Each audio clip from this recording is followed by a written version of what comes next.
Yes, sir. Yes, sir. Yes, sir. Yeah. Lil Brunson back at you with the back at you, and I am the best reporting on the Eagles. Before we get into the meat and potatoes, I gotta let you know that this video is brought to you by Print Champs, big Print Champs in the building. Make sure, and I mean make sure you tap in and get all your merchandise needs met via the Print Champ shop. We got everything you need, man. Everything you need. Ski mask, Howie shirts, the state property DT shirts, they jumping out of the gym right now. Of course, the legendary Hurt Season hats. You don't want to miss it. You don't want to be a part of it. I usually do some recording on Veterans Day, but yesterday was the day it was observed. I think today is actually Veterans Day, and we do this thing, man. You know what I'm saying? Where we treat a veteran to a drink. So how it works is, if a veteran send you a cash app or anybody send you a cash app, you send it back. You send it to another vet, and then the chain just goes on. So I'm putting y'all in it. Here's my cash app on the screen. You know what I'm saying? Buy me a drink so I could buy another veteran a drink. Listen, man, I just love being a vet. You know what I mean? Because I feel like not everybody does it. You know what I mean? And I really know guys that paid the ultimate sacrifice down there with their life. I learned I learned a lot of life lessons, and to be honest, I probably would not be here if it wasn't for my time in the military. I would have been somewhere else doing something else. I learned a lot, man. So shout out to y'all, man. You know what I mean? Any cash app I get goes to another vet, and I'm buy that vet a drink. All the vets gonna have a good Veteran Day weekend for sure. Let's talk about it, man. Let's talk about Brian Johnson for a minute. Has Brian Johnson earned head coaching, responsibility? Should he be in line to be one of the next new head coaches in the National Football League? It's a real small sample size of him being an offensive coordinator so far. You're only talking about 9 games that he's been doing what he's been doing. But in those 9 games, he has a top 5 wide receiver, a top 5 passer, and a top 5 running back in terms of yardage. And that's not, that's really uncommon for a guy with, this least amount of experience that he has, but the amount of experience that he has. So Brian Johnson still has a few flaws in my opinion, but he's gotten extremely better as the season is going on. I just think he needs to tighten up some things situationally. The last 2 games, I think red zone has been pretty efficient. Where we were good in the red zone against Washington in that comeback win. We were 3 for 3 in the red zone against Dallas. We didn't struggle so much. We struggled a little bit in the red zone against the Dolphins, but Brian Johnson is he's been working out the kinks.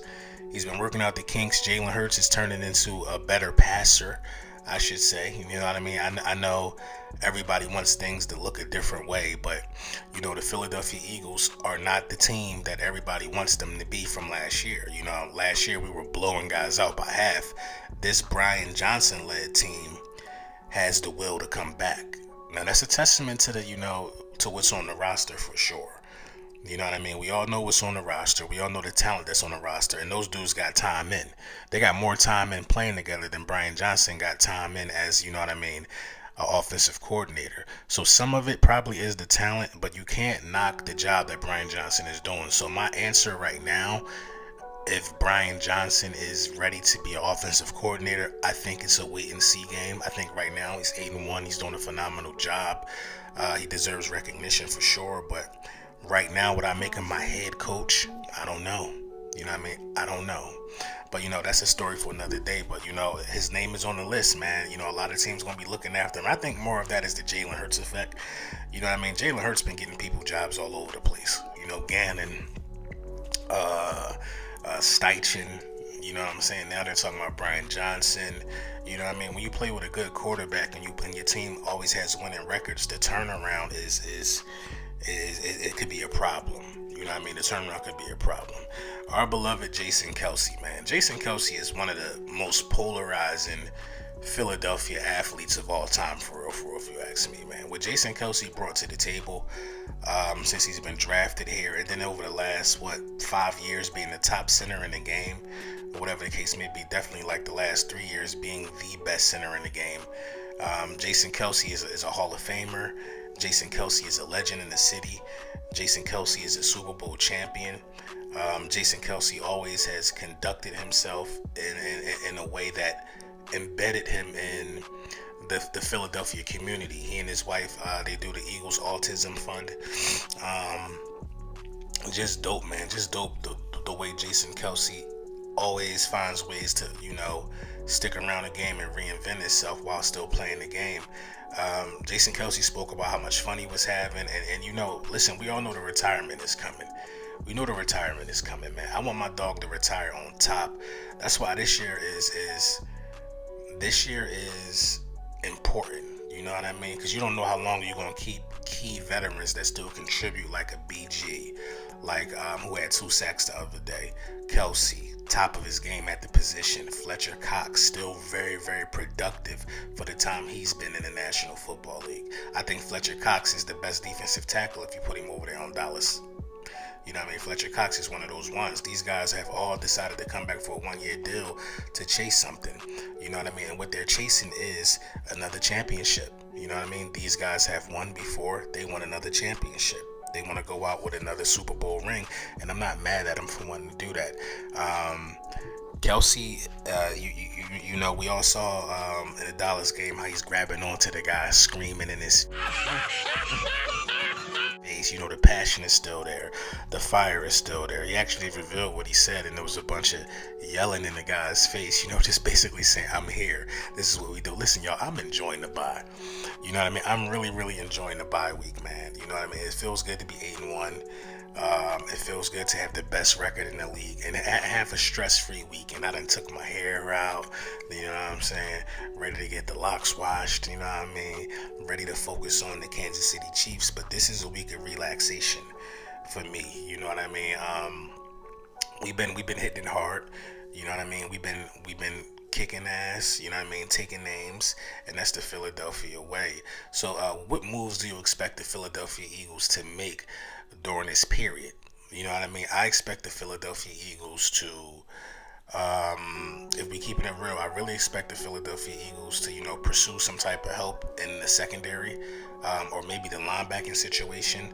I don't know if you had depth there, but I think when you bring Roby back, losing Maddox was a hurt piece. I think Maddox would have been okay by now, but losing Roby should be back after this bye week. I think that will, solidify the back end of the defense for sure. He was brought in to do a job in the secondary, and I think that, all we missing is Roby. All we're missing is Roby. Y'all know I wasn't that high on Nakobe Dean this season. I think Nakobe Dean was a bit of a liability in the in the passing in the pass defense department. You know what I mean? Nakobe Dean in coverage, that's the word I'm looking for, wasn't as sharp as I would expect him to be. You know what I mean? Where everybody's saying he's a some type of civil engineer major, all of these things, you know what I mean? Now, I'm not knocking the intelligence of Nakobe Dean, but I just think Nakobe Dean could benefit from sitting down and probably learning the game more, because right now I just don't think he's ready. I don't think his body's ready. I don't think mentally he's ready. He looks lost often, you know what I mean? And I think Nicholas Morrow is the better fit. I think when you put Nicholas Morrow back in the lineup, you know what I'm saying, then you come out there with Roby, I think that will solidify this defense for sure. You know what I mean? I think that we'll see the best version of this defense when you make those changes. But Sean Desai got to figure something out during this bye week. You got to figure it out, because the rest of the schedule that's coming up, you know what I mean, is not an easy road. You know what I mean? It's crazy because 3 weeks ago they said that, this was the tough part of the schedule. The Dolphins, the Commanders, you know what I'm saying? The Dallas Cowboys. I labeled as frauds after we beat them. The Commanders had a fire sale, moving Sweat and moving Chase.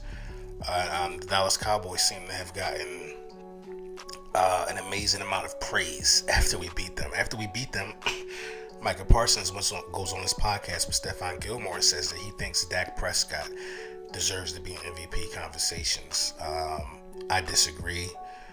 Dak Prescott does not have a signature win on the season. If Dak Prescott deserved to be in MVP conversations, Kirk Cousins deserved to be in them last year. They had the number 2 seed.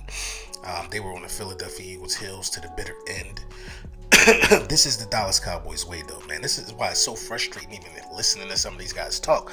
So you want Dak Prescott to have MVP consideration for beating the Jets, the Giants, lost to the Cardinals. They beat a bunch of mid teams. Then you look at the next 3-game stretch that they got. This is more mid teams. So Dak Prescott deserves MVP consideration for doing exactly what. This is what he's always done. But you know what I mean? To each his own, man. You know what I mean? I don't think he deserves an MVP conversation. He's not even the best quarterback in his division. Don't have the best numbers in his division. So, you know what I mean? It is what it is, though, man. You know, we can't worry about those guys and the moral victory that they've been trying to absorb after losing to the Philadelphia Eagles in a pivotal divisional matchup. But, you know, like I said, it is what it is. It's not for us to determine, not for us to decide. You know what I mean? I want y'all to enjoy y'all weekend, enjoy the bye week. That is the bit of news that we've gotten so far. We don't play. We are chilling. We are relaxing. And that's the way it should be, man. It's always fly, Eagles fly.